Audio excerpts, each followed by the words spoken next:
नमस्कार दोस्तों। बहुत सारे लोग ये जानना चाहते हैं कि अगर कोई प्रॉपर्टी माइनर की प्रॉपर्टी है, यानी कि उस व्यक्ति के नाम प्रॉपर्टी है जिसकी उम्र 18 साल से कम है, तो ऐसे में अगर उसकी प्रॉपर्टी जो है माइनर की, उसके नेचुरल गार्जियंस यानी कि माता या पिता उस प्रॉपर्टी को बेचते हैं, तो क्या वो प्रॉपर्टी खरीदना सही है या नहीं है।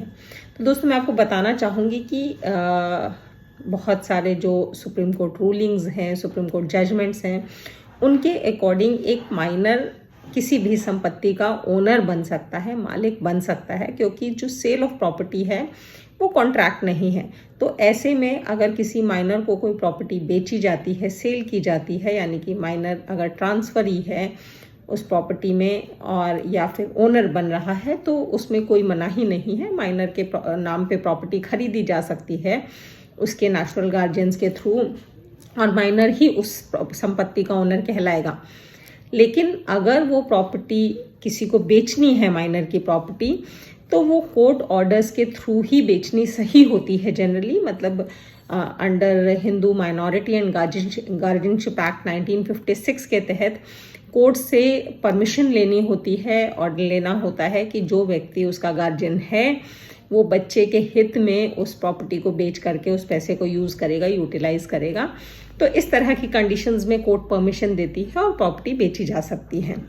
वैसे अगर बच्चे का नेचुरल गार्जियन यानी कि उसके माता या पिता जो हैं, वो अगर उस प्रॉपर्टी को बेचते हैं, तो उसे कोई थर्ड पार्टी जो है ऑब्जेक्ट नहीं कर सकती है, उसको कैंसलेशन के लिए पिटिशन नहीं डाल सकती है। लेकिन जो माइनर खुद है वो इस तरह की सेल को ऑब्जेक्ट कर सकता है। यानी कि जब माइनर 18 साल का हो जाता है, मेजॉरिटी अटेन कर लेता है,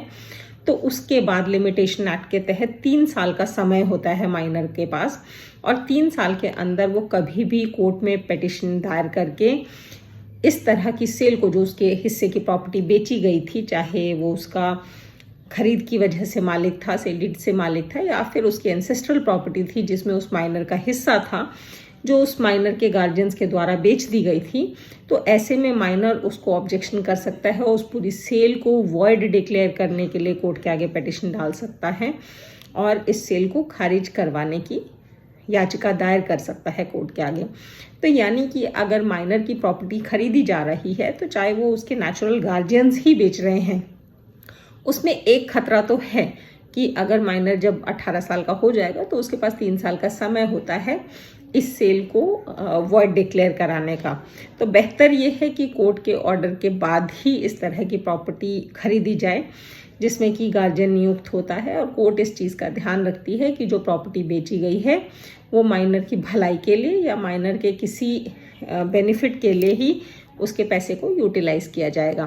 तो ऐसे में खरीदार का जो राइट है वो सेफ गार्ड रहता है, वो सेफ रहता है।